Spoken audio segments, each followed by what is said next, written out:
quiet corners of a small, rural village in northern Thailand, where the morning fog rolled through the fields like a gentle tide, there lived a little girl named Molly. Her world was small, but filled with wonder, a world of bamboo fences, muddy rivers, and the hum of crickets that sang through the night. She lived with her grandmother, a woman who worked tirelessly to weave baskets and sell them in the nearby market. Life was modest but peaceful. Molly's laughter echoed across the yard each morning as she played barefoot under the tamarind tree, chasing butterflies or pretending the old rooster was her best friend. Yet, despite her bright spirit, the little girl carried a quiet loneliness that even her grandmother could not soothe. Her parents had left the village years ago, seeking work in the city, and though they sent letters from time to time, their absence hung in the air like a soft ache. Every morning, on her way to fetch water from the well, Molly would pass by the sanctuary at the edge of the forest, a place where rescued elephants lived under the care of villagers. The sight of those gentle giants fascinated her more than anything in the world. Their size both frightened and enchanted her.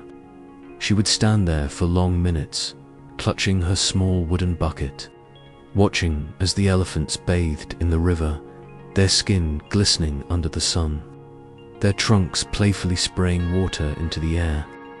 Among them was one younger elephant, slightly smaller than the others, who often stood apart. His name was Dokmai, and the villagers said he had been rescued after losing his mother to poachers.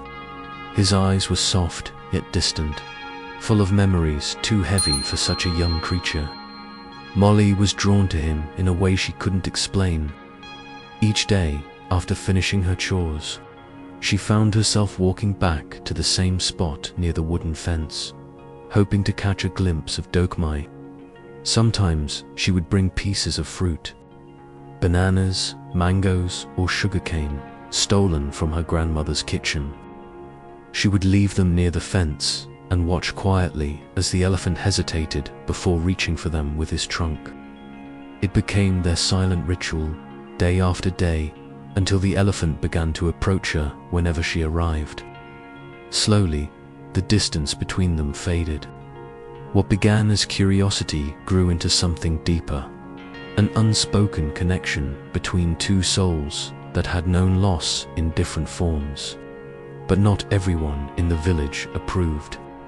The sanctuary workers warned her grandmother that the girl was getting too close, that elephants, no matter how gentle, were still wild animals. Her grandmother scolded her once, telling her that she could get hurt, that it wasn't proper for a child to wander near such creatures. Molly nodded silently but couldn't stay away. The more she was told to keep her distance, the stronger the pull became. There was something about Dokmai that made her feel seen, understood, even safe. When she sat near the fence, the elephant would stand close, lowering his head, his ears flapping slowly in the warm air. In those moments, the loneliness that often filled her small heart seemed to disappear. Weeks turned into months, and soon their bond became a small legend among the villagers. People whispered about the little girl and the elephant who seemed to understand each other without a single word. Some found it touching, others unsettling. But one monsoon morning changed everything. Heavy rain had poured through the night, and the river by the sanctuary swelled dangerously. Molly's grandmother warned her to stay inside, but curiosity and worry pulled her out into the storm. She ran barefoot through the mud, her dress soaked and clinging to her skin, until she reached the fence. The wind howled through the trees, and lightning tore across the sky. In the chaos, she saw that part of the sanctuary fence had collapsed. The elephants were restless, trumpeting loudly, stomping the wet earth in fear. And then she saw him, Dokmai, trapped near the fallen gate, his foot tangled in broken bamboo. Panic flickered in his eyes as the water around him rose inch by inch. Without thinking, Molly squeezed through the narrow gap in the fence and ran toward him. Her small hands trembled as she tried to untangle the ropes and bamboo shards that held him, her fingers slipping against the wet surface. Each time she stumbled, Dogmai let out a deep, trembling sound, as if urging her to move away. But she refused to leave. The rain battered her face, the thunder roared overhead, yet she kept trying, crying quietly as fear mixed with determination. Minutes felt like hours until finally, with one desperate pull, the rope came loose. The elephant stumbled free, letting out a powerful, echoing sound that seemed to shake the sky itself. For a moment, everything stilled.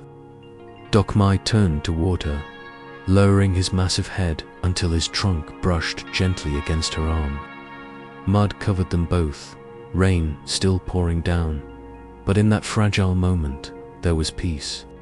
She pressed her forehead against his trunk, trembling from exhaustion and relief.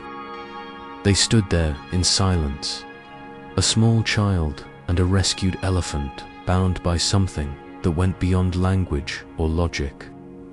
When the storm finally passed, villagers found them together.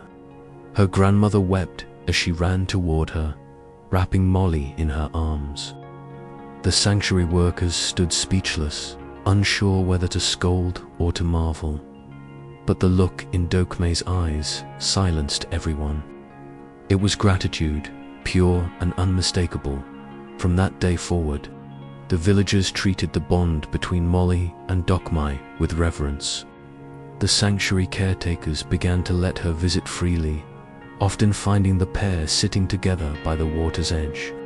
Molly would hum softly while the elephant splashed in the shallows, her laughter mingling with his gentle trumpet.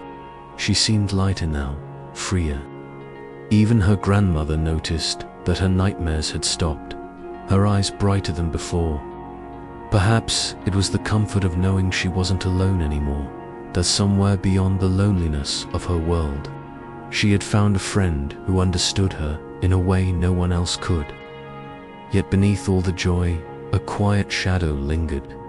The sanctuary had received notice that some of the elephants, including Dogmai, were to be relocated to another reserve far away, a larger one with better funding. It was a good thing. The workers said he would be safer there, surrounded by others of his kind. But Molly didn't hear the promise in their words. All she heard was that he would be leaving. She spent that night awake, staring at the flickering light of a candle near her bed, tears silently rolling down her cheeks. For the first time, she felt anger, not at anyone in particular, but at the unfairness of a world that seemed determined to take away everything she loved. As dawn approached, she made a decision. When morning came and the workers began preparing the elephants for transport, she slipped away from her grandmother's house, clutching a small bundle of bananas and a piece of cloth she had embroidered with tiny flowers. She ran as fast as her legs would carry her, through the mist and dew, until she reached the riverbank. Dogmai was there, waiting, as if he had sensed she would come. She climbed the fence one last time and ran to him, pressing her face against his trunk. The air was thick with sorrow and the soft rumble of elephants being led away. No one noticed the little girl kneeling beside her friend, whispering silent goodbyes only the heart could hear. And though she didn't yet know it, that morning would become the turning point of everything that followed, the moment when a bond between a little girl and an elephant would reveal just how deep love can go, even between two souls separated by the vastness of their worlds. The morning air was heavy with the scent of wet earth and quiet heartbreak as the trucks arrived to take the elephants away. Villagers gathered to watch, some curious, others quietly mourning. Molly stood behind the fence, her small fingers gripping the wooden post, watching as the caretakers guided each elephant up the ramp. They moved slowly, obediently, their massive bodies swaying with a grace that hid the sadness in their eyes. When Dokmei's turn came, Molly could feel her chest tighten. The elephant hesitated, turning his head toward her as if sensing her presence. For a moment, their eyes met, one filled with fear of losing, the other with a gentle understanding that seemed almost human. Then, with a deep, low rumble, Dokmei stepped forward and disappeared into the truck. The engine roared to life, and the convoy began its slow journey down the muddy path that led toward the main road. Molly stood there long after they had vanished from sight, her heart breaking in silence. Days turned into weeks, but the emptiness lingered. She still walked to the sanctuary every morning, even though the enclosures were nearly empty now. The space where Dokmei once stood felt colder, quieter. The birds still sang, the wind still rustled through the leaves, but it was as if the soul of the place had gone with him. Her grandmother tried to comfort her, telling her that Dokmei was safe, that he was living in a place with more food and space, where he would be free. But to Molly, free just meant gone. She spent her afternoons sitting by the riverbank, tracing shapes in the mud with a stick, remembering how his trunk used to splash water at her feet. Sometimes she would close her eyes and pretend she could still hear him, the slow, rhythmic sound of his breathing, the soft rumble that always made her feel calm. As the months passed, life in the village moved on. The monsoon season ended, and the fields turned golden with the coming harvest. But Molly remained quieter, older somehow, as though the world had stolen a part of her childhood. Then, one afternoon in late November, the head caretaker from the sanctuary came to her grandmother's home. He was holding a letter, wrinkled and smudged from the journey. It was from the new reserve where Dokmei had been taken. The letter said that Dokmei had stopped eating soon after arriving. He refused to join the other elephants, staying near the fence for hours each day, restless and distant. The staff had tried everything, but the young elephant seemed to be waiting for something or someone. Molly's grandmother read the letter out loud, her voice trembling as she looked at the little girl. For a long moment, neither of them spoke. Then Molly whispered only one thing. She wanted to go to him. It took weeks of convincing. But eventually, the sanctuary staff agreed to take her along with a small group heading to the reserve. It was a long journey through dusty roads and deep forests, far from the only home she'd ever known. When they finally arrived, the sun was beginning to set, painting the horizon in soft orange light. The air smelled of grass and rain, and in the distance, the sound of elephants echoed faintly. Molly's heart raced as they walked toward the enclosure. There, standing under a lone acacia tree, was Dokmei. He was thinner now, his once bright eyes dull with exhaustion. But when he turned his head and saw her, just a small silhouette among the caretakers, something changed at first. He froze, as if unsure whether what he was seeing was real. Then, slowly, he began to move forward. The earth trembled under his weight as his pace quickened. Molly broke free from the adult's hands and ran toward him, her small feet kicking up dust. When they met at the fence, Dokmei lowered his head, letting out a low, trembling rumble that made everyone stop in awe. Molly reached out, pressing her palm against his rough skin, tears streaming down her cheeks. The elephant's trunk wrapped gently around her waist, pulling her closer, as though afraid she might vanish again.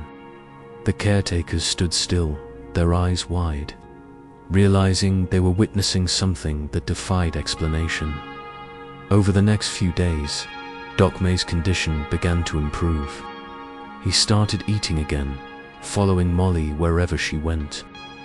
When she sat under the tree, he would stand nearby, shading her with his massive frame. When she sang softly, his ears would flap in rhythm, as though he recognized the melody. The staff decided to let her stay for a while, believing her presence was helping him recover. It was as if the bond they shared was a medicine no one else could offer. Even the other elephants seemed to respond differently when she was around, calmer, more peaceful. One afternoon, as the light filtered through the leaves and the air was filled with the hum of cicadas, Molly sat by the river with Dokmai standing close behind her. She picked a handful of wildflowers, tying them together with a piece of thread from her dress. When she placed the small bundle on the ground, Dokmai reached down with his trunk and lifted it gently, as if to keep it safe. She smiled, watching as he carried the flowers in his trunk, swaying softly. That quiet, simple gesture felt like a promise, one that said they would always find their way back to each other, no matter the distance. But nature, as always, had its own plans. A sudden storm rolled in one evening, fierce and unexpected. The wind howled across the plains, lightning flashing above the trees. The elephants were restless, their trumpets echoing through the dark. The staff worked quickly to secure them, but Dokmai broke free, panicked by the thunder. He charged toward the open field, heading straight for the old river crossing. Molly, hearing the commotion, ran out of the shelter without hesitation. Rain stung her face as she followed the sound of his cries. When she reached the river, she saw him standing in the rising water, struggling against the current. Without thinking, she waded in, calling out softly, her hands reaching toward him. The scene mirrored that terrible day months ago, the same fear, the same storm, but this time, it was she who wouldn't give up. The caretakers arrived moments later, forming a line to pull them both back to safety. When they finally reached solid ground, Molly collapsed into the mud, exhausted but alive. Dokmai stood beside her, his body shaking, his trunk hovering protectively above her. The storm soon passed, leaving only the sound of rain dripping from the trees. That night, the reserve staff gathered near the shelter, speaking in hushed voices about what they had seen. None of them could explain it. How a little girl's voice could calm a creature so massive, or how their bond seemed to defy every natural instinct. But they knew one thing for certain. The connection between Molly and Dokmai was something sacred. From that day on, the reserve made a special place for her. She visited every year after returning to her village, and each time Dokmai would rush to meet her the moment she arrived. As the years passed, Molly grew taller. Her braids gave way to long hair that brushed her shoulders, but Dokmai never forgot her. Even as he grew into a full-sized elephant, towering and strong, he would still lower his head each time she approached, allowing her to rest her hand against his trunk just like before. Their bond became known far beyond the village. Stories of the little girl and the elephant, who once saved each other, spread through towns and cities, touching hearts everywhere. And though life eventually carried Molly into adulthood, that bond remained. She returned every year, sometimes bringing flowers, sometimes just silence and a smile.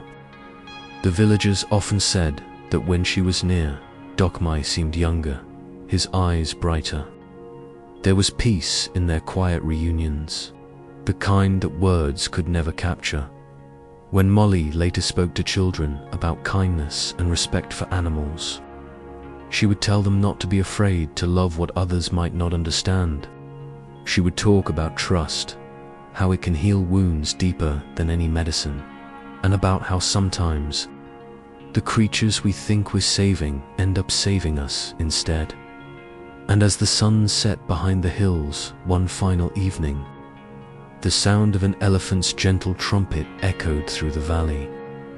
Those who heard it said it sounded almost like a song, soft, low, and full of something too beautiful to name. Because some connections never fade. They live in the quiet spaces between two hearts that once found each other in a storm. If you felt something in this story, let it remind you that compassion can bridge any distance between species, between hearts, between worlds. Sometimes, one act of kindness can change a life forever.